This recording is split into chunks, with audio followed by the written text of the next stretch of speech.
La sagesse, comment la développer? Alors, ce qu'on va voir aujourd'hui, c'est l'occasion véritablement de pouvoir identifier, et on va le faire au travers de 7 personnes, 7 personnages de la parole de Dieu sur des thématiques particulières. Hein.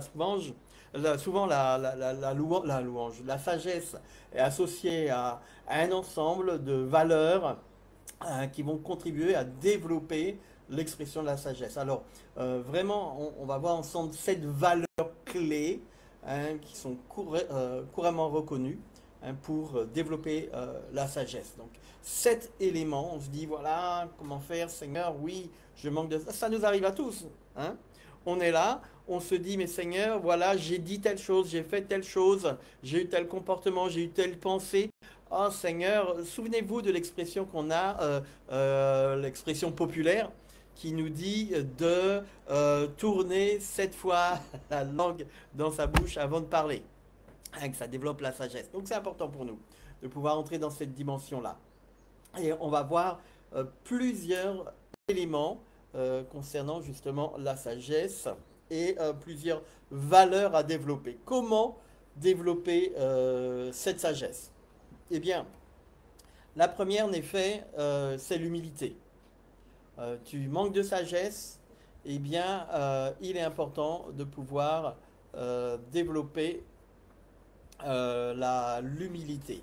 Comment développer l'humilité? Eh bien, on va tourner ensemble un passage en 2 Samuel avec l'expression d'une personne qui avait le cœur de Dieu, donc David.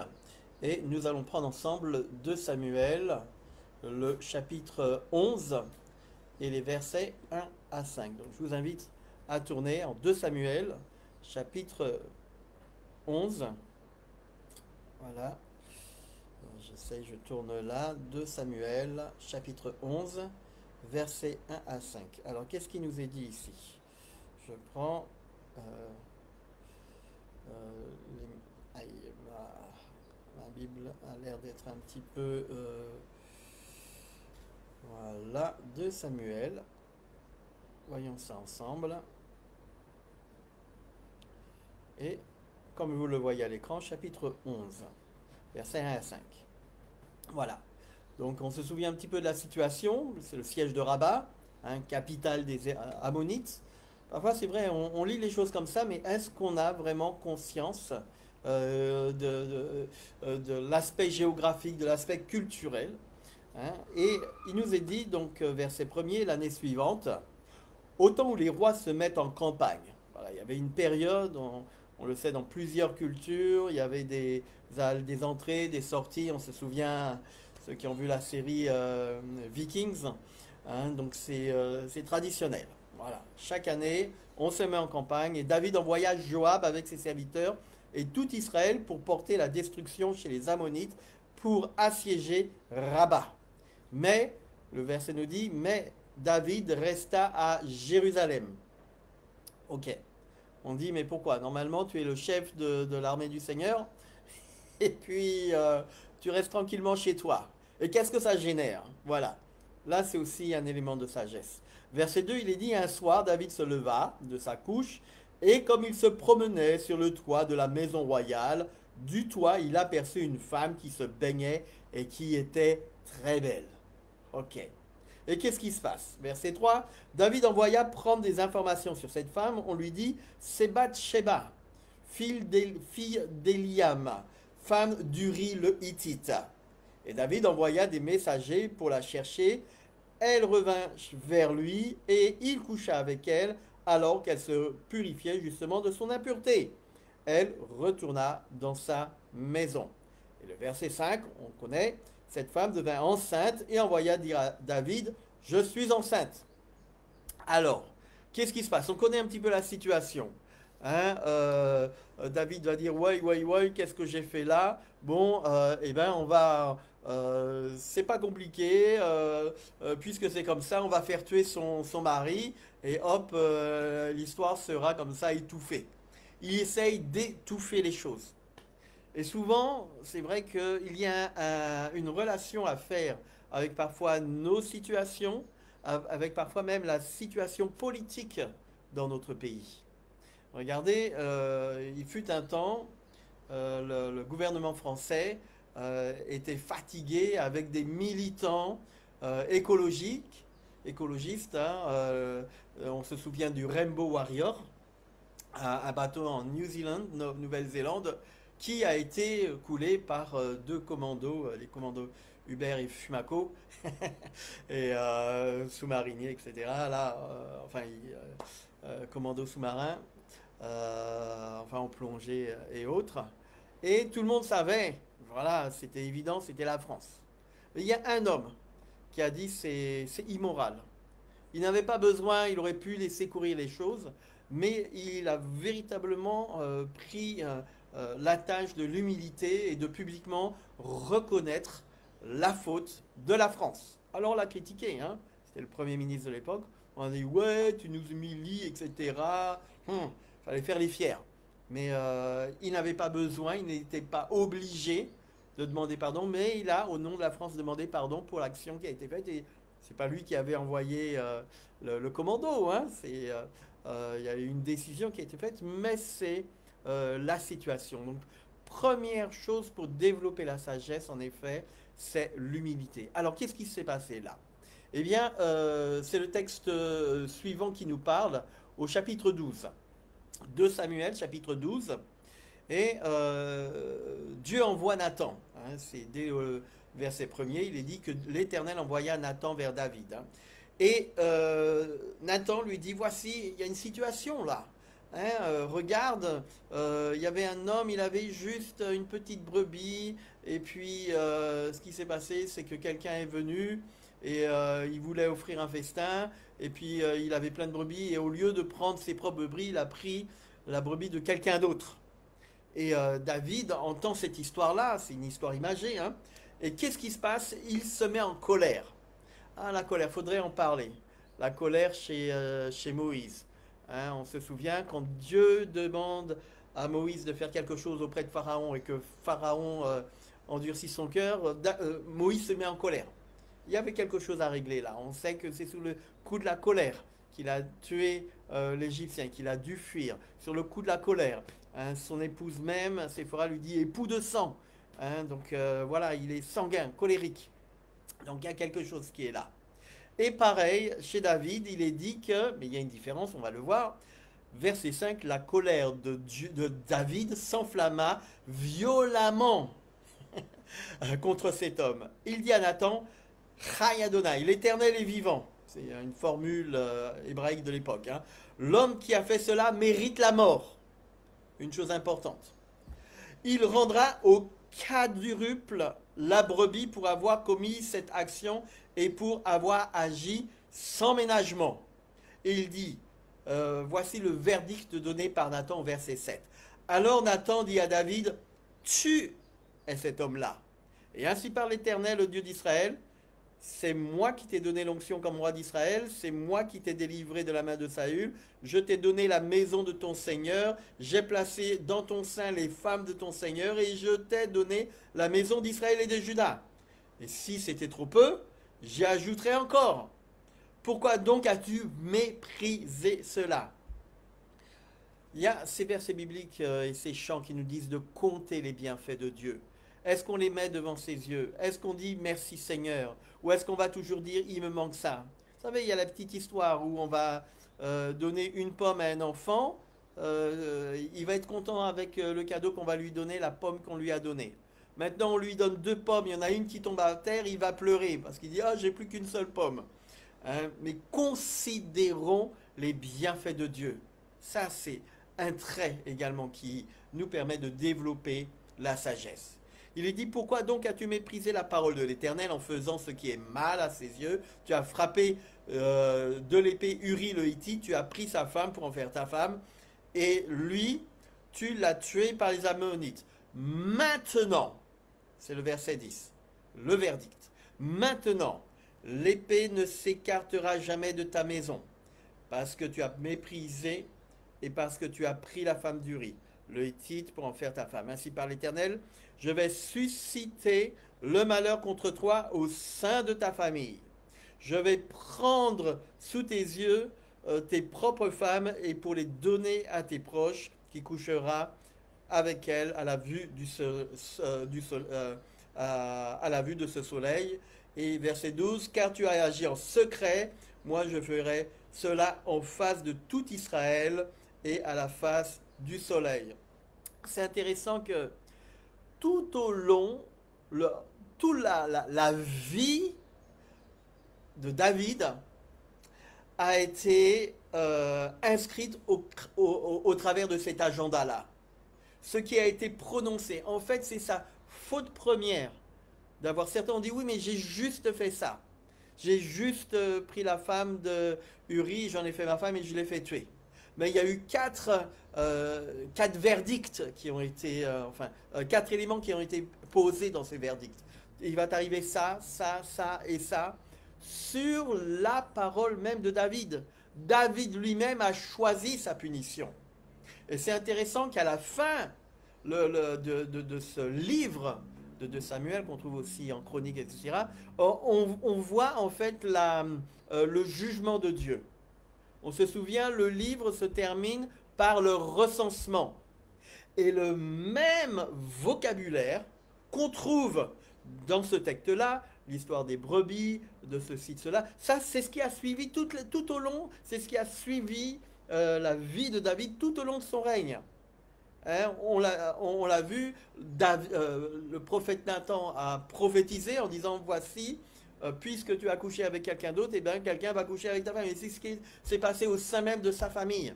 Hein, son fils qui a couché avec les concubines, les femmes de David. Donc ça lui est arrivé. Les quatre choses, c'est David lui-même qui a dit il devra rendre au quadruple. Et donc Nathan ne fait que valider la sentence que David a prononcée. Donc nous devons parfois être prudents sur ce que nous proclamons dans notre vie. Mais l'attitude, puisque nous sommes au point numéro 1 pour développer la sagesse, premièrement l'humilité, la parole de Dieu nous dit que David était un homme selon le cœur de Dieu. Et David ici, et on le comprendra également en lisant le psaume 32, le psaume 51, David s'est humilié devant la face de Dieu. Mais ça n'a pas empêché les conséquences de ses actes. Pour lui, il disait, mais j'ai juste fait ça. Hein, c'est pas grave, Dieu m'a pardonné. Mais il y a des conséquences. Hein, un de nos amis évangélistes nous disait, il y a des cicatrices qui restent. Et parfois, certaines personnes viennent au Seigneur, disent, voilà, j'ai fait ça, j'ai fait ça, j'ai fait ça. Ils ont vécu une vie de patachon. Et puis après, ils disent, oui, mais maintenant, c'est bon, je suis au Seigneur. Et ils pensent entrer dans une certaine relation, que ce soit humaine, que ce soit professionnelle, sans penser que toutes ces choses ont laissé des cicatrices qui ne disparaîtront pas. La preuve en est vis-à-vis de ça. Alors, acceptons de vivre avec cette situation et d'entrer dans une situation, ben, parfois, oui, en effet, il y a quelque chose, et ben, ma jambe a été cassée, je vais boiter, Dieu m'a guéri, mais voilà, la situation est là.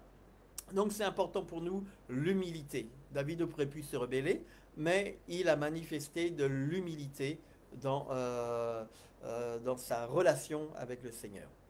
Alors là, c'est une première chose. Maintenant, on va parler justement d'un deuxième aspect, hein, qui est la compassion. Alors cette fois-ci, au lieu de prendre, hein, deuxième valeur de la sagesse, la compassion, au lieu de prendre une figure même d'une personne, un personnage compatissant, et bien là, on va faire l'inverse. On va prendre quelqu'un qui n'était pas compatissant. Et la figure même de celui qui manque de compassion, hein, eh bien, c'est le pharaon d'Égypte. La compassion, faire preuve d'empathie et de compréhension envers les autres est importante pour développer la sagesse.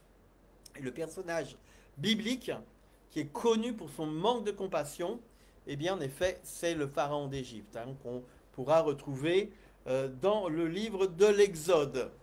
Exode chapitre 9, verset 34, Pour ceux qui voient à l'écran sur la plateforme, Pharaon, voyant que la pluie, la grêle et les tonnerres avaient cessé, continua de pécher et il endurcit son cœur, lui et ses serviteurs. Voilà, c'est important pour nous de comprendre cette situation-là. Il est important que nous puissions entrer dans cette dimension de la compassion à l'inverse de ce qu'a fait Pharaon. Pharaon, il a fait trois choses. Première chose qu'il a fait, c'est il a refusé d'écouter. Et c'est important pour nous. Shema, écoute Israël. Le refus d'écouter, malgré les nombreuses plaies.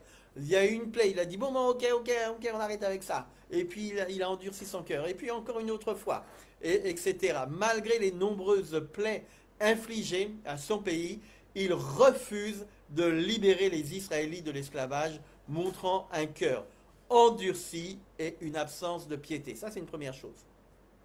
Une deuxième chose qui relève son manque de compassion, c'est l'oppression.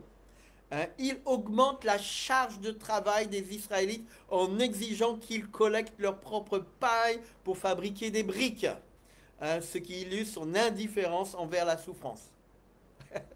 On pourrait faire un parallèle avec la situation qu'on vit. On dit ouais, on veut manger du pain. Vous voulez du pain? Bon, on vous envoie les CRS. Ouais, la vie est trop chère, on va faire un protocole. Ah bon, vous voulez pas du budget? Ah ben on supprime le protocole.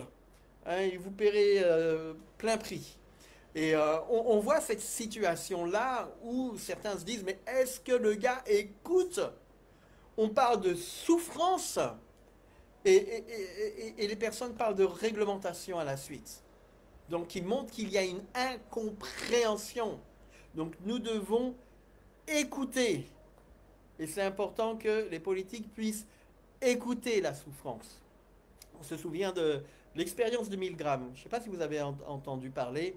À une période après le procès de Nuremberg. Ça vous dit quelque chose? Deuxième guerre mondiale, on pose la question, on fait le procès des hauts dignitaires nazis, et tout le monde dit je n'ai fait qu'obéir aux ordres. Et donc une grande question, on dit mais toi, mais moi je faisais que conduire un train, hein? Et toi, ben moi je faisais qu'allumer le four, hein? Donc on avait sectorisé les activités pour que les gens ne se sentent pas responsables, pas coupables. Une fois, j'ai une jeune amie qui a dit j'ai visité un abattoir, oh là là, je mangerai plus de viande. Quand on te présente le steak dans une barquette, c'est bien, mais quand tout d'un coup tu vois la souffrance animale, tout ça, tout d'un coup tu deviens végétarien, même pire, tu deviens végane. Tellement tu dis c'est ça. Mais ça nous renvoie justement au sacrifice de l'Ancien Testament. Pourquoi justement une personne qui avait péché devait offrir un sacrifice? Il devait égorger la victime, voir le sang couler. Ceci, c'était pour montrer la gravité du péché. Parfois, on fait les choses, mais on a l'impression que nos actes sont enveloppés sous cellophane, que c'est pas si grave que ça. Mais pour les Israélites de l'Ancien Testament, eh bien, le fait d'offrir en sacrifice justement des animaux, de voir le sang couler, montrait la gravité. Et quelqu'un qui vivait, qui passait par là, devait se dire non, je ne veux plus recommencer. Si mon acte ressemble à ça et a comme résultat telle chose, je ne veux pas entrer dans cette dimension-là. Donc c'est important pour nous. Donc Pharaon, eh bien lui, il oppresse, il opprime. L'expérience de Milgram, c'était quoi? Donc à la fin, lorsqu'il y a eu ce procès de Nuremberg, certains universitaires américains se sont posé la question sur la capacité de l'être humain à la désobéissance. On est dans les années 40, il y a beaucoup de choses qui se passent, enfin fin des années 40, années 50, années 60, des conflits raciaux également, quand certains donnent des ordres à des policiers d'entrer dans le tas, de frapper, certains se disent mais comment ils font, mais pourquoi vous obéissez? On nous a donné des ordres. Et donc il y a cette expérience qui est menée où on va prendre un prétexte. Le prétexte, c'est celui de retenir une information pour l'apprentissage. Donc il y a des fausses en fait, enquêtes qui sont menées dans les journaux, sur la radio, pour dire voilà, vous voulez participer à une enquête sur l'apprentissage, venez, rendez-vous à tel endroit. Différents lieux sont trouvés. Parfois c'est l'université, parfois c'est juste un petit appartement, parfois les personnes portent des blouses avec le nom docteur Intel, etc. Et la fausse expérience, c'était quoi? C'est on faisait venir quelqu'un qui avait répondu à l'annonce. On dit voilà, vous allez participer à une expérimentation sur la capacité d'apprendre lorsque on corrige quelqu'un de façon physique, par exemple, en lui envoyant de l'électricité. Donc la personne vient, elle n'est pas au courant qu'en fait, la véritable expérimentation, c'est pour savoir est-ce que quelqu'un est capable de désobéir à un ordre donné par une autorité. Donc la personne vient, oui, voici. Alors on va prendre un petit peu l'élément. On va dire la voici, derrière cette vitre, il y a quelqu'un, il a des électrodes, on lui a posé des questions, on lui a demandé de retenir des informations. S'il se trompe, votre responsabilité, ce sera de lui envoyer une décharge électrique. Et la personne donc entre dans le jeu, et on le teste, on lui fait sentir même, oui, il y a une décharge électrique. Tout ça, c'est du bluff, hein. C'est pour savoir comment il va réagir. Il dit voilà, vous avez devant vous un tableau de bord avec la possibilité, un curseur. Là, c'est électricité faible intensité, intensité normale, forte intensité, attention, danger de mort. Et donc l'expérience se déroule. Derrière la vitre, il y a un comédien qui fait semblant de recevoir une décharge électrique à chaque fois. Et là, notre candidat qui, à chaque fois, donc tourne la molette, augmente l'intensité de l'électricité. Et dans la grande majeure partie des cas, alors vous avez la personne qui est piégée, hein, comme un prank. Il est là, il doit appuyer sur un bouton pour envoyer la décharge électrique. On va voir est-ce qu'il va véritablement envoyer cette décharge électrique mortelle. Et dans la quasi-totalité des personnes qui étaient là, eh bien les gens appuyaient sur le bouton. C'est-à-dire, à côté de lui, il y avait une personne avec des lunettes, une tablette comme ça, il notait, et il avait son petit nom, docteur Intel, scientifique, donc payé par le gouvernement. Il disait, donc la personne dit, oh, mais apparemment, le gars là en face, mais il souffle là derrière la vitre, là, il dit. Et la personne qui est là, il est impératif pour le bon déroulement de l'opération que vous appuyez sur le bouton. Et les gens s'exécutaient. Ils appuyaient sur le bouton. Alors le comédien faisait semblant qu'il mourait. Mais il y a eu quelques personnes qui ont été réfractaires. Et notamment, l'un d'entre eux était pasteur. Et donc l'un était pasteur. Et tout d'un coup, quand on lui a dit envoyer la décharge mortelle, donc il a mis son casque, il a envoyé tout ça balader, il s'est levé, il est parti, il a dit bon écoutez, avec vos bêtises, arrêtez.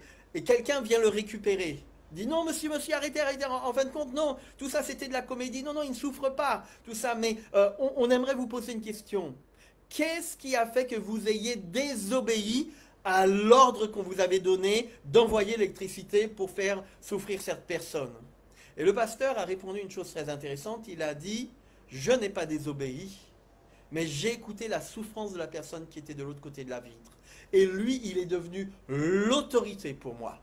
Vous étiez en fait disqualifié de l'autorité que vous aviez en me donnant un ordre de faire souffrir une personne. Lui, la personne qui souffrait, elle est devenue mon autorité. Et c'est très intéressant que ces expérimentations ont été également le fruit d'une reprise, notamment par le mouvement porté par le pasteur Martin Luther King à l'époque, qui disait mais comment entrer dans une désobéissance? C'est pas une désobéissance, c'est obéir à la souffrance du plus petit. Et c'est important pour nous. Le pharaon n'a pas fait cela. Il n'a pas eu compassion. Hein. Et même pire, une troisième chose sur Pharaon, c'est qu'il a poursuivi les Israélites. Même après avoir finalement consenti à laisser partir les Israélites, il a changé d'avis. Il les a poursuivis avec son armée, ne montrant aucune pitié, aucune compassion pour leur désir de liberté. Et on connaît la suite. À certains moments, nous devons comprendre que le Seigneur est celui qui nous fait entrer dans une délivrance. Les Israélites étaient là, ils disaient, ça y est, on va tous mourir là. Mais Dieu est intervenu d'une façon extraordinaire pour délivrer son peuple de l'oppression. Et laissez-moi vous dire que c'est à partir du moment où vous vous confierez dans le Seigneur que vous verrez la gloire de Dieu se manifester dans votre vie. Et là où des gens ont à votre égard manqué de compassion, on vous a volé, on vous a menti, on vous a trahi, on vous a violé, on vous a exploité. Mais tout cela, le Seigneur, à partir du moment où tu te confies en lui, va manifester sa grâce, sa puissance de libération. Ça, c'est la compassion. Développe la compassion autour de toi et tu verras le Seigneur agir. La troisième valeur, le troisième élément lié justement au développement de la sagesse, c'est la patience. Comme je disais tout à l'heure, parfois il est bon, et je prêche aussi pour moi-même, faut pas croire, tourner 7 fois la langue dans sa bouche avant de parler. Alors, cela on peut le trouver également dans certains passages de la parole de Dieu. On peut le trouver notamment dans la première épître, le premier livre de Samuel, au chapitre 15. On se souvient un petit peu de ce passage d'un Samuel, chapitre 15, verset 22. On se souvient du contexte. Déjà une première fois, c'est le roi Saül dont il est question ici. Qu'est-ce qui s'est passé? Saül devait attendre pour offrir des sacrifices. À plusieurs reprises, Saül a désobéi à Samuel. À certains moments, il devait... C'est intéressant parce que Samuel dit, ok, dans une semaine j'arrive et on va pouvoir combattre l'ennemi. Donc on voit, les choses s'éternisent et Samuel ne vient pas. Ça c'est intéressant. Parce que parfois on est protocolaire. Je le suis. J'aime suivre des process. Je suis carré dans certaines choses. Et quand tout d'un coup on bouscule, mais normalement c'était ça qu'on avait prévu, et bien on va deux, et tout d'un coup il y a une modification qui s'opère. Être à l'écoute du Seigneur. Alors c'est vrai qu'on ne va pas non plus Dieu a donné de l'ordre.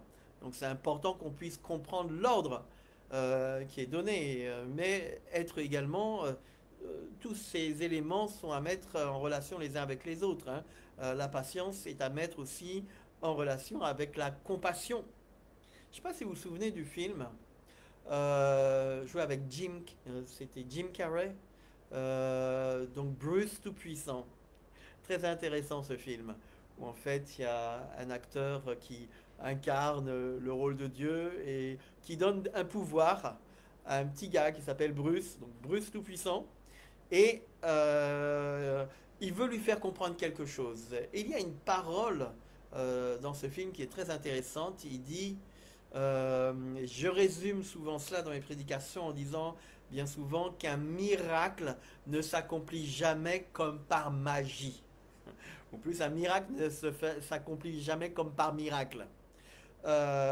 Et celui qui incarne le rôle de Dieu a cette parole inspirée aussi de la Bible qui nous dit, mais quand tu demandes à Dieu de la patience, Dieu ne va pas envoyer du haut des cieux un nuage qui va faire en sorte que tu sois saisi de patience, mais il va créer une situation dans laquelle tu vas devoir expérimenter la patience.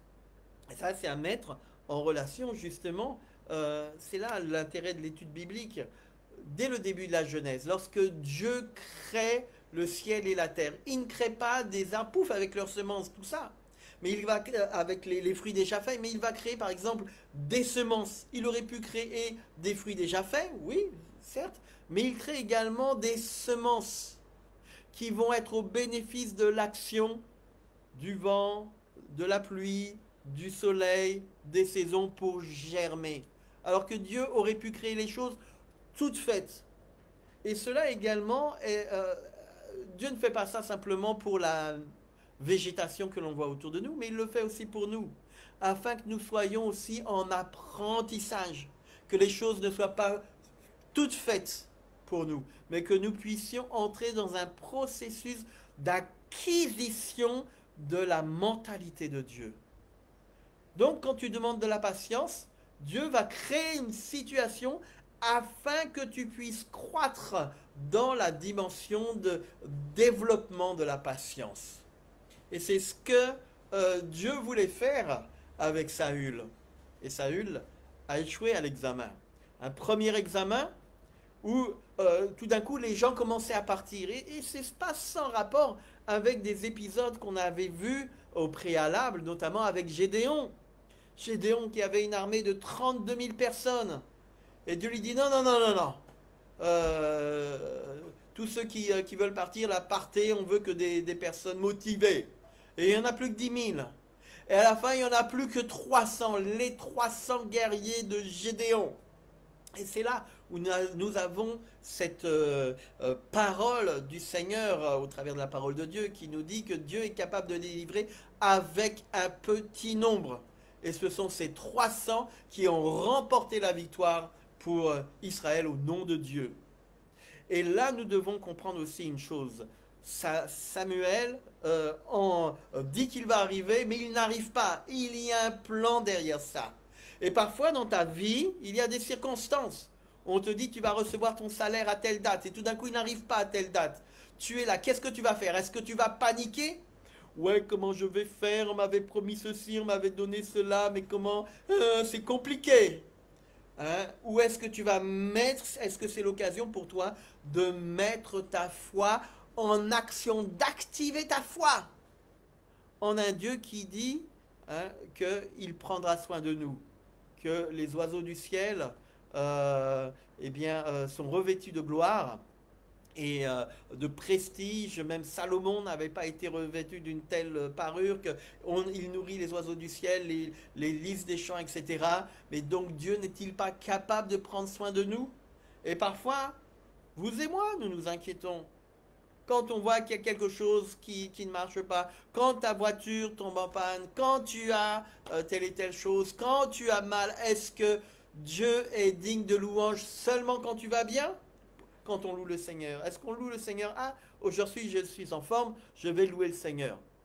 Donc le Seigneur est digne de louange seulement quand tu vas bien. Donc l'adoration à Dieu est valable seulement pour des biens portants. Ou est-ce que même, et on le verra tout à l'heure, ce sera notre point numéro 4, je ne vais pas trop loin, mais comme d'autres personnes, eh bien, est-ce que même quand ça va mal, tu loues le Seigneur? C'est pas facile. C'est pas facile, j'en dis ce qu'on vient pas. Mais la volonté de Dieu, c'est que nous puissions reconnaître qui il est indépendamment de notre état. C'est difficile. Mais la sagesse va nous enseigner comment faire. Et donc Samuel, Dieu voulait enseigner une vérité fondamentale à Saül. Et Saül, tout d'un coup, il a dit, je vais offrir des sacrifices. Et une deuxième fois également, il a gardé le bélier. Dieu lui avait dit au travers de Samuel, écoute, il y a des animaux, tu vas offrir cela en sacrifice. Tu vas les dédier en interdit. Et tout d'un coup, Saül dit, ah non, mais il y a des belles choses, il y a des beaux vêtements, il y a quand même des beaux bijoux, tout ça. Non, non, mais on va quand même pas vouer ça à l'interdit, les mourir sans qu'il n'y ait pas de bénéfice derrière. Et Samuel arrive. Hein, et Saül est là. Ah, salut Samuel. Ah, t'as vu, j'ai gardé ça, c'est pour ton Dieu, hein? Tout de suite, on est prêt à dire c'est pour le Seigneur. On fait les choses, ah, c'est pour le Seigneur, hein? On est fort à dire, ah, mais j'ai reçu ça de Dieu, hein? Les dieumadistes. Tout de suite, on fait passer notre propre volonté, notre propre façon de voir les choses, comme si c'était la volonté du Seigneur. C'est ce qu'a fait, Saül. Et au verset 22, il est dit, l'Éternel trouve-t-il du plaisir dans les holocaustes et les sacrifices, comme dans l'obéissance à la voix de l'Éternel? Et le verset 23 nous dit, car la désobéissance est aussi coupable que la divination, Et la résistance ne l'est pas moins que l'idolâtrie et les téraphimes. C'est-à-dire que Samuel dit à Saül, écoute, la désobéissance, c'est de la sorcellerie. Quand l'apôtre Jean dit que transmet la parole de Jésus en disant que lorsque le Saint-Esprit, le consolateur, l'enseignant, l'avocat, celui qui est à côté de nous viendra, il nous enseignera que nous sommes dans l'erreur en ce qui concerne le péché, en ce qui concerne la justice et en ce qui concerne le jugement. Le péché, c'est parce qu'il ne croit pas en moi. Jésus va définir le péché non pas comme le fait de faire telle ou telle mauvaise action. Attends, mais euh, si on considère nos actions comme étant, chacune de nos actions comme étant un maillon qui nous relie jusqu'à Dieu, combien faut-il casser de maillons pour que la chaîne soit rompue? Un seul maillon. Alors certains ont l'air plus importants que d'autres. Ah mais là, regarde, il est homosexuel, c'est grave. Hein. Et l'autre, il a menti. Alors oui, certes, la parole de Dieu parle de gros et de petits péchés. Alors que certains évangélistes disent il n'y a pas de grands de petits péchés, tout péché c'est péché. Oui, ok, mais dans le sens où, quelle que soit l'énormité du péché, nous sommes séparés de la gloire de Dieu. Et le message de la bonne nouvelle, c'est que ce n'est pas si tu fais telle chose qui est grave, telle chose qui est moins grave, c'est que la bonne nouvelle passe d'abord par une mauvaise nouvelle, c'est que tu es séparé de la gloire de Dieu. Mais la bonne nouvelle, c'est que Jésus-Christ est mort à ta place. Il a pris sur lui la malédiction afin que tu aies la bénédiction. Et ta job, ton travail, c'est vraiment de dire, Seigneur, je m'abandonne entre tes mains. Je viens à toi tel que je suis. Seigneur, prends tout. Prends tout, toutes mes défaillances, toutes mes tares, toutes mes limitations, tous les péchés que je peux avoir et autres. Et parfois même, on a une mauvaise compréhension de ce qu'est le péché. Mais donc, nous devons faire preuve de patience à certains moments. Nous devons faire preuve de patience. C'est la troisième élément, troisième valeur pour développer la sagesse. Et puis une quatrième valeur que l'on va voir ensemble, c'est celle de l'intégrité. J'en parlais, je pense que vous avez compris. Je parlais justement de Job. Alors qu'en est-il vis-à-vis de Job? Job, le chapitre 1er et le verset 18 nous parle un petit peu qu'un défi est lancé de Dieu vis-à-vis de Satan. Il va dire, ah, Satan, t'as vu? Hein? T'as vu mon serviteur Job? Job 1, verset 8. L'Éternel dit à Satan, as-tu remarqué mon serviteur Job? Il n'y a personne comme lui sur toute la terre. Sur la terre, c'est un homme intègre et droit, craignant Dieu et se détournant du mal. Je crois que c'est pour nous important de voir qu'il y a une image ici de ce que nous devons. Alors, c'est important à dire tout de même que l'intégrité de Job est toute relative à la situation et aux défis que Dieu veut lancer à Satan. Satan aussi nous lance des défis. Nous devons comprendre pour savoir ce dont il est question pour relever en tant qu'Église de Dieu, comprendre les enjeux qui sont les nôtres pour 2025, ce qui arrive sur l'échiquier politique, historique. Nous sommes dans la fin des temps. Donc, Job, oui, est quelqu'un qui va me faire preuve d'intégrité, même si son intégrité est relative. C'est important à dire cela. Tout d'abord, quatre choses sur Job. Il est inébranlable devant l'adversité. Job a suivi des épreuves extrêmes, perdant ses biens, perdant sa famille, perdant sa santé. Et malgré ces souffrances-là, il est resté fidèle à ses principes, fidèle à sa foi en Dieu. Deuxième chose, c'est l'honnêteté et la droiture. Job est décrit comme un homme intègre et droit, qui craint Dieu, qui s'éloigne du mal. Même lorsqu'il était poussé à renier sa foi, il a maintenu son intégrité. Je crois qu'il y a beaucoup de situations dans notre vie qui nous disent, bon, bah, si c'est ça, hein, j'en ai marre. Et on peut en avoir marre. On a été dans des églises. On a vécu ceci. On a vécu cela.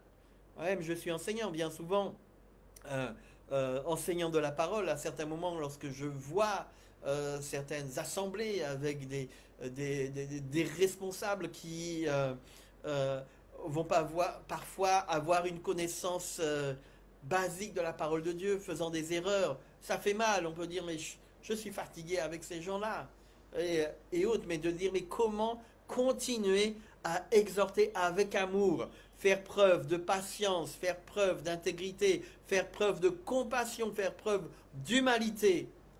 C'est important pour nous d'entrer, d'avoir ces éléments-là. Parfois, on a envie de tout foutre en l'air, de critiquer facilement, de reprendre, mais la parole de Dieu nous dit de reprendre, mais de reprendre avec amour. Et parfois, on reprend avec amertume, avec blessure. Nous avons eu un message il y a quelques semaines de ça avec le pasteur Paul Olotte qui nous disait que bien souvent des responsables d'église viennent avec leurs blessures. Ils n'ont pas ce regard de père. Si Dieu est notre père, nous-mêmes également en tant que responsables, ce n'est pas pour rien que nous avons une étude sur la première épître de Paul à Timothée, la seconde épître de Paul à Timothée, Tite, Philémon, tous ces épîtres pastorales qui parlent de l'organisation. À certains moments, nos amis catholiques critiquent les évangéliques en disant oui, nous sommes ordonnés, oh, nous sommes libres, hein. C'est Dieu qui fait. Il dit oui, mais en fait, vous avez un pape dans chaque assemblée hein, qui décide de tout. Alors que l'épître à Timothée, à Tite, nous parle de cette organisation, de cette responsabilité. Il parle de l'épiscopos, de ces responsables qui, ensemble, agissent qui ont reçu délégation de la part du Seigneur. C'est important que l'on puisse être un peuple ordonné. Dieu a envoyé Timothée hein, pour dire, voici, tu établis hein, des anciens qui vont gouverner l'Église, qui vont faire telle chose. Tu vas envoyer des responsables, des diacres, ils devront avoir telle qualité. Et parfois, il y a défaillance dans ces éléments-là. Alors, certains utilisent, évidemment, hein, on le verra quand on étudiera Tite. Hein, on va l'étudier dans la semaine qui vient. Où, en fait, en Crète, qu'est-ce qui se passait? On avait transposé l'idée qu'on se faisait de Dieu, Zeus, hein, sur l'éternel Dieu. On a dit, mais en fait, Zeus, c'est Dieu. Hein? Et certains se prévalaient, disaient, mais oui, mais regardez, mais Zeus, en fait, il est chez nous, les Crétois. Hein? Même l'apôtre Paul va citer les philosophes crétois, hein? Épiménide, etc., leur dit, oui, Crétois, vous êtes tous des menteurs, des fainéants, etc. D'ailleurs, leur propre philosophe, leurs propres poètes crétois le disent, que vous êtes là, filous, voleurs, menteurs. Ah, les Crétois. D'ailleurs, il y a cette expression, hein, tu es Crétois. Hein, tu es menteur. Parce qu'on se disait, mais l'image de Dieu qu'avaient les Crétois, c'était un Zeus qui s'incarnait pour essayer de mentir aux femmes et coucher avec elles. Ils disent, mais voilà, et quand tout d'un coup quelqu'un vient prêcher la parole, dit, mais regardez, Jésus s'est incarné. Ah ouais, comment on va pouvoir faire des affaires? Hein, comment on va? Il prenait le prétexte de la parole de Dieu pour transposer. Parfois on fait ça également. On a une vague idée de Dieu et on transpose l'idée qu'on a. Hein, certains ont été traditionnels dans certaines religions mondiales et autres, etc. Ils ont dit, voilà, nous on a vu que Dieu était comme ça. Hein, on nous a enseigné les choses et on a juste transposé. On n'a fait que changer de religion, mais pas changer de cœur. Hein, avant j'étais catholique, maintenant je suis évangélique. Avant j'étais témoin de Jéhovah, maintenant je suis évangélique. Mais c'est l'étiquette qui a changé. Le fond, et donc Dieu, au travers de Paul, va envoyer Tite en disant, ok, tu vas établir, parce qu'il y a des responsables qui sont là. Hein, ils opèrent dans une certaine forme d'organisation, mais c'est mondain. Et maintenant, voici quel doit être le vrai responsable. Comment il doit agir. Comment il doit gouverner l'Église. Et c'est important que nous puissions savoir quelle est cette organisation que Dieu veut. C'est ce qu'il établit dans 1 Timothée, dans 2 Timothée et dans Tite vis-à-vis de ces églises de la Macédoine, de la Crète, etc. Dans ces pays-là. Nous avons besoin de ça. Trop de personnes, en fait, disent, bon, je vais fonder mon église, mais c'est en fait une entreprise familiale. hein. Mon mari est pasteur, moi je suis la prophétesse, mon fils est batteur, ma fille chante, ben, j'ai mon cousin qui va être à l'intercession. C'est presque, l'Église est devenue une organisation familiale. Parfois c'est une start-up, hein, en disant ben voilà, c'est moi qui suis là, et tout d'un coup, si tu disparais, l'Église disparaît. Parce que tu le veux comme ça. C'est toi, c'est ton truc, c'est ton business. L'Église est devenue un business. Et nous devons, avec amour, avec patience, avec détermination, agir. Job, également, troisième chose, eh bien, il a répondu aux accusations. Face aux accusations de ses amis, qui l'ont injustement accusé de péché. Ouais, Job, si tu es comme ça, c'est qu'il y a quelque chose, il y a un problème dans ta vie. Hein. Et les disciples de Jésus, c'était la même chose. On se souvient, les disciples de Jésus viennent vers Jésus vis-à-vis de l'aveugle de naissance. Est-ce que c'est toi? Est-ce que c'est lui ou est-ce que c'est ses parents qui ont péché? Je dis, purée, mais vous avez rien compris, c'est pas lui ou ses parents, mais c'est pour que la gloire de Dieu soit manifestée. Il y a des situations. Et Dieu, dans toutes ces situations, veut manifester sa gloire. Et Dieu, au travers de la manifestation, il y a un défi qui était lancé comme un combat spirituel entre la puissance des ténèbres et la puissance de Dieu. Et nous sommes, en tant qu'Église, en tant que peuple de Dieu, amenés à relever les défis qui sont là devant nous. Et puis, Job aussi a renoncé à la vengeance. Tout d'un coup, il aurait pu dire, ah ah ah, vous avez vu que vous aviez tort, hein, quand Dieu s'est adressé à ses amis en disant, vous avez mal agi. Sauf Elihu. Hein, Elihu qui signifie, c'est l'Éternel qui est Dieu. Et vous voyez dans le message de Job tout d'un coup que le discours d'Elihu glisse vers le discours de Dieu. Et on en croirait presque en fait que cette parole de Dieu sort en fait de la bouche de Elihu. Hein, c'est lui qui est Dieu. Et c'est lui qui dit invoque-moi du sein de la tempête, etc. Mon oreille avait entendu parler de toi, invoque-moi et je te répondrai, etc. Toutes ces paroles-là, on a l'impression en fait c'est Elihu qui les sort. Et Elihu est celui qui n'a pas eu à se repentir de ses paroles. Tandis que les trois amis de Job lui disent, mais à tes résolutions répondra le succès. Hein? Et ils ont dû se repentir. Parfois, en fin d'année, en plus, on prend ce passage-là. Cette parole-là a été condamnable et condamnée par Dieu, hein, qui ont demandé à ceux qui ont prononcé cette parole-là de se repentir. Et nous, parce que nous la lisons dans la Bible, nous disons, ça vient de Dieu. Et puis, nous disons, à tes résolutions répondra le succès. Mais est-ce qu'on a conscience de ce qu'on est en train de faire? Donc c'est important pour nous.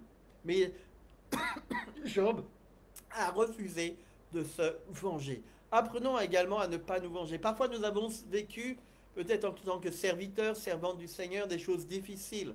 Nous avons été dans des groupes d'intercession, on nous a regardé de travers, on nous a dit des choses. On était responsable dans une église de quelque chose, d'un département, et on nous a dit des choses. Et on a envie presque de sortir cette souffrance qu'on a eue.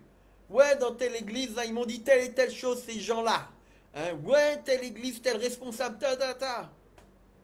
et je peux dire, il y a des choses qui blessent. Il y a quelques années de ça, un serviteur, je passais par des choses, a exprimé, il s'était confié en moi. Il était encore jeune, il s'était confié en moi. Il avait dit des choses qui auraient été très délicates. Au point où j'aurais pu dire, ouh là là, mais dis donc, est-ce que vraiment tu es un serviteur lorsque tu vas accumuler richesse sur richesse et demander telle et telle chose? J'aurais pu. Mais lui-même grandissait et tout d'un coup, il est conscient que moi, je suis détenteur d'une certaine vérité sur lui. Et tout d'un coup, passant par des moments difficiles, il proclame ma mort publiquement. Il dit, vous vous souvenez, ce telle personne, tout ça, on a fait des choses, tout là. Eh bien, il est mort. Au point où, même à l'époque, mon compte Facebook avait été... j'avais plus accès, je ne sais pas ce qui s'était passé là, et autres. Et j'avais fait un accident, hein, qui aurait pu me conduire vraiment à quelque chose. Et donc, il y avait quelque chose, il y avait un combat spirituel là. Et si on veut dire, jusqu'à présent, je dis, c'est des visages que tu n'as pas envie de voir, quoi. Quand les gens proclament ta mort, quand les gens en fait presque envoient des paroles de malédiction, tu dis, oups, parce que tu es détenteur d'informations. Tu sais, tu as envie à certains moments. Ouais, ce gars-là, voici ce qu'il a fait. Tu as envie de sortir ça. Et Dieu te répond, te dit, ok, mais arrête. N'essaye pas de pointer du doigt les choses. Mais maintenant, fais preuve véritablement de compassion. Et c'est ce qui marquera un signe de sagesse. C'est important. Cinquième élément à présent. Eh bien, le cinquième élément, c'est la prudence. La prudence. Nous devons être des hommes et des femmes prudents pour le Seigneur. Et l'une des personnes qui a manifesté cette prudence que j'aimerais souligner, eh bien, je l'aime particulièrement parce que c'est Salomon, à nouveau. Salomon a fait preuve, il a pris, la prudence, c'est prendre des décisions éclairées et peser les conséquences de ses actes. Et le personnage, un des personnages bibliques qui incarne tout particulièrement cette prudence, qui a pris des décisions éclairées, pesé des conséquences, eh bien, de ses actes, c'est Salomon. Et tout d'abord, qu'est-ce qu'il a fait? Là, nous avons quatre choses à nouveau sur Salomon. La première, c'est qu'il a demandé à Dieu la sagesse. Il est devenu roi et il a dit, Seigneur, j'ai besoin de sagesse. Laissez-moi vous poser la question. Souvent, je le dis, il fallait véritablement de la sagesse pour que Salomon demande de la sagesse. Où avait-il obtenu cette sagesse? Et c'est là un des principes bibliques. Nous voyons ce principe de la paternité. Nous le voyons entre Moïse qui passe le relais à Josué. Nous le voyons avec David qui le passe à son fils Salomon. Si Salomon a pu demander de la sagesse, c'est parce qu'il a vu les décisions de sagesse de son propre père David. Nous le voyons avec Matthieu et Marc. Nous le voyons avec Pierre et Marc. Nous le voyons entre Paul et Luc. Nous voyons Paul et Timothée. Nous voyons cette paternité, cette transmission. Ce que tu as reçu, transmets-le à d'autres qui seront à nouveau en mesure de l'apporter à d'autres. C'est important pour nous, cette transmission, cet apprentissage. Souvent, j'ai l'habitude, j'en ai témoigné ici, j'étais pasteur au sein d'une très très grande église et qui avait des moyens, vraiment. Et quand on se déplaçait à plusieurs et le responsable, le pasteur principal me disait, ok, Christophe, c'est toi qui viendras avec moi. Et parfois, il prenait tel pasteur, tel autre pasteur. On était 14 pasteurs dans une église de 12 600 membres, donc qui est important. Il me dit, voilà, et tous les frais étaient payés, et on n'avait pas à s'inquiéter. On était à 100% pour le Seigneur, et on n'avait pas à s'inquiéter de quoi que ce soit. Et on avait les moyens. Donc on se déplaçait dans de très beaux hôtels, on était chouchoutés. Mais une chose qui tenait, c'était, voilà, je vais être dans une chambre, je veux que tu sois avec moi dans la même chambre que moi. On avait chacun notre lit, attention. Mais c'était important pour lui de dire, j'ai besoin d'un vis-à-vis, j'ai besoin d'être à l'écoute. J'ai besoin aussi de transmettre quelque chose comme Moïse transmettait. On était tout jeune pasteur, donc on était là à l'écoute d'un pasteur principal qui avait certaines relations. Et le service, c'était de jour comme de nuit. Il nous est arrivé parfois, à 2 heures du matin, de se réveiller, de se mettre en prière, de dire, tiens, j'ai reçu telle chose du Seigneur, ceci, cela. Et lui-même confronté avec humilité. Je lui dis, tiens, mais regarde, on fait telle chose, on est arrivé, on mange, on dort, on prêche, on mange, on dort, on prêche. Mais à quel moment dans la journée, là, on a eu ne serait-ce qu'un moment de prière ensemble?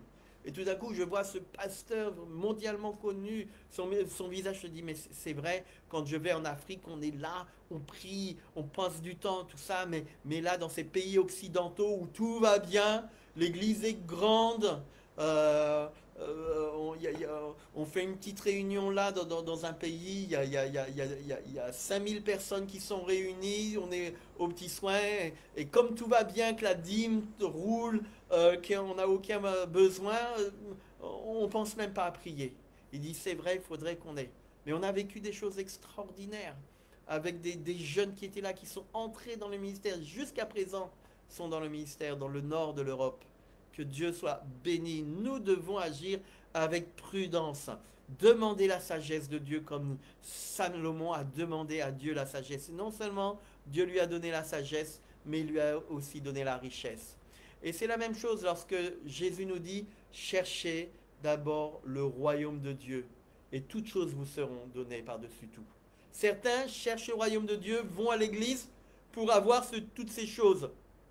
Si tu viens à l'église, tu vas voir, tu seras guéri. Si tu viens à l'église, tu vas trouver une femme. Si tu viens à l'église, on va prier pour toi, tu vas devenir riche. Si tu viens à l'église, il faut donner ta dîme, comme ça tu vas recevoir. Si tu viens à l'église, eh bien tu auras ta voiture. Demande au Seigneur. Hein, on va voir, et les gens viennent pour tous ces biens matériels, au lieu de chercher premièrement le royaume de Dieu.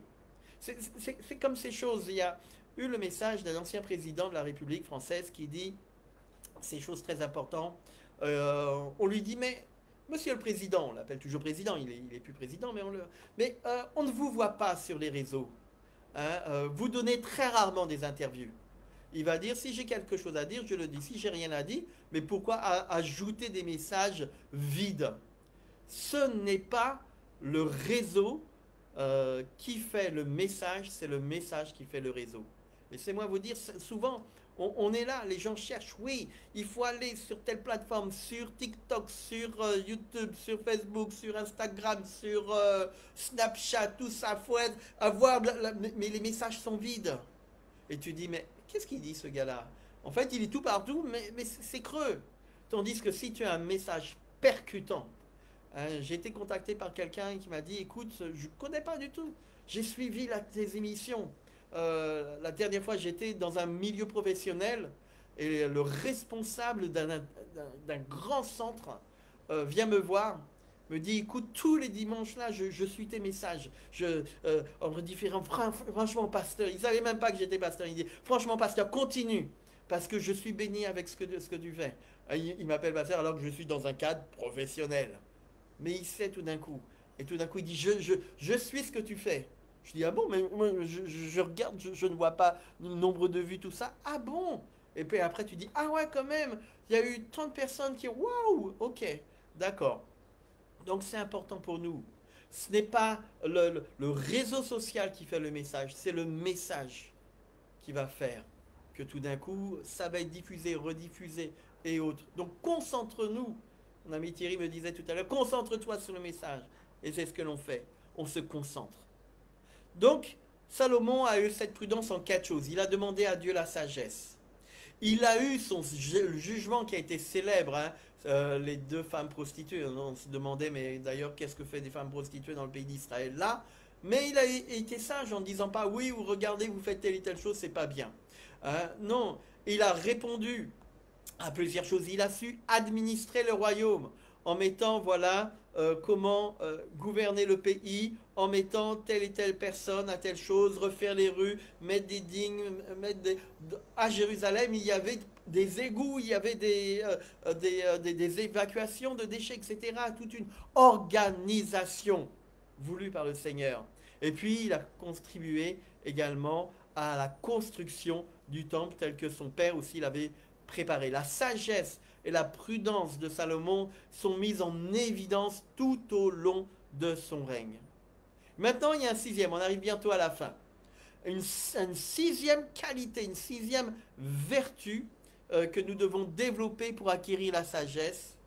Et on va être surpris peut-être, c'est la curiosité. Tu veux avoir de la sagesse, deviens curieux. Ne regarde pas les choses telles qu'elles sont, mais regarde ce qui manque. J'ai donné l'exemple. Une fois où un de mes amis me dit, ouais, ce serait bien, est-ce que tu peux aller récupérer mes enfants à l'école parce que ce jour-là, je ne serai pas là. Je dis, ah bon, ok, ou les déposer. Et puis j'y vais, je me suis pris un embouteillage monstre. Et puis on commence à discuter, de dire mais je comprends pas. Regarde, dans la cité, là, tous les enfants qu'on voit, ils sont dans la cité à côté, là, à peine 800 mètres, 1 kilomètre. Et tout le monde prend sa voiture. Il y a une trentaine de personnes qui prennent sa voiture pour faire 800 mètres et ça crée des bouchons. Mais est-ce qu'on a... Regarde, il y a Maryse, là, elle a le BAFA, ceci, cela, et un tel. Est-ce qu'on ne pourrait pas mettre en place un dispositif? Et on a mis en place un dispositif où en fait on récupérait les enfants en bas de la cité et tout d'un coup on s'est aperçu que... Mais dans la cité, il y a des associations. Comment ça se fait que les parents là, d'enfants ils ne sont pas au courant qu'il y a telle et telle chose qui pourvoient également à des questions, à des problématiques familiaux ou d'organisation de la famille qu'ils ont? Ce serait intéressant d'essayer de travailler à ça. Et puis on arrive et on s'aperçoit que donc le système c'était de récupérer les enfants en bas de la cité et de les amener à pied. On dit tiens, mais regarde, on passe devant telle chose. Pourquoi il n'y a pas d'eau? Ah, cette fontaine-là, mais elle était célèbre parce que du temps de Aimé Césaire, eh bien, tu sais qu'il y avait un canal qui passait, tout ça. Parce qu'avant, c'est... Ah, d'accord!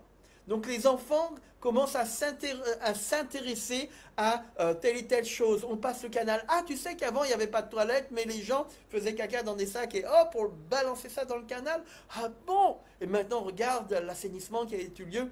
Et on arrive à l'école et on voit aussi des problématiques à l'école entre les tatis qui ont 40, 50 ans, qui connaissent leur job, qui savent comment les enfants fonctionnent.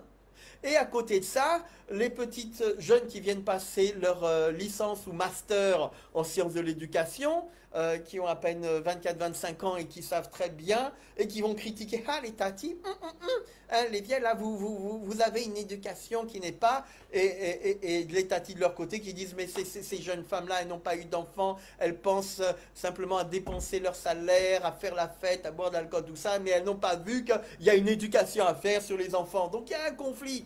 Et tout d'un coup, on est là, on entre, on ne voyait pas cela. Et puis en entrant, tout d'un coup, on découvre ce qui n'était pas visible. Comment remettre du lien là où il en manque simplement. Alors on peut soit se dire, oh là là, je veux déposer les enfants à l'école, et bip, bip, appuyer sur le klaxon, mais bouge-toi un petit peu, pas tes manœuvres, hein, pour que je puisse passer, ou s'énerver, voir ce qui est visible, ou voir qu'est-ce qui manque. Comment se fait-il que des enfants qui sont là, une trentaine d'enfants qui sont juste à 800 mètres de l'école, que tout le monde prend sa voiture et que ça crée des embouteillages? Qu'est-ce qui fait que le réseau routier? Donc réfléchir au niveau sociétal à cette situation, être curieux. La curiosité, eh bien on la trouve auprès d'un homme. On va la trouver auprès d'un homme et cet homme c'est Nicodème. Et Nicodème, on le trouve dans Jean au chapitre 3. Mais il y eut un homme d'entre les pharisiens nommé Nicodème, un chef des Juifs. Verset 2 nous dit, qui vint auprès de Jésus de nuit et lui dit, Rabbi, nous savons que tu es un docteur venu de Dieu, car personne ne peut faire ces miracles que tu fais si Dieu n'est avec lui. Et un petit peu plus loin, donc Jésus lui dit, ouais, il faut naître de nouveau. Et au verset 4, il dit, Nicodème lui dit, comment un homme peut-il naître quand il est vieux? Peut-il entrer dans le sein de sa mère et naître? Nicodème, sa capacité était justement qu'il était curieux. Il avait faim et soif de la parole de Dieu. Devenons des hommes et des femmes curieux de la parole de Dieu. Nous entendons la parole de Dieu. Mais pour qui ça? Mais pour quelle chose? Mais comment est-ce qu'il y a telle et telle chose? Ah bon? Mais ça fait 10 fois que je lis ce texte, je n'avais jamais vu cet aspect-là. Voir la vie, par exemple, de Moïse sous l'aspect de la colère. En filigrane tout au long de sa vie, quelque chose à régler et Dieu veut le conduire dans quelque chose de différent. La curiosité. Ce personnage de Nicodème, eh bien, montre des éléments qui illustrent sa curiosité. Il recherche la vérité. Nous devons être en quête des Indiana Jones de la vérité. Chercher la vérité. Nicodème, un pharisien, un membre du Sanhédrin, il vient de nuit rencontrer Jésus pour en savoir plus sur ses enseignements, son désir de comprendre et de découvrir des perspectives nouvelles lui a posé des questions profondes et fondamentales. À certains moments, j'ai eu ça, il y avait le pasteur d'une grande église à Paris qui a disparu, et pour raison. Le gars vient me voir et dit, écoute, voilà, cette église-là, les gens ont vu des choses extraordinaires. Mais qu'est-ce qui va se faire? Parce que mon fils là qui a fait l'école de théologie, il n'a pas cette carrure-là. Donc qu'est-ce que je vais faire? Mais comment on va faire? J'ai besoin véritablement.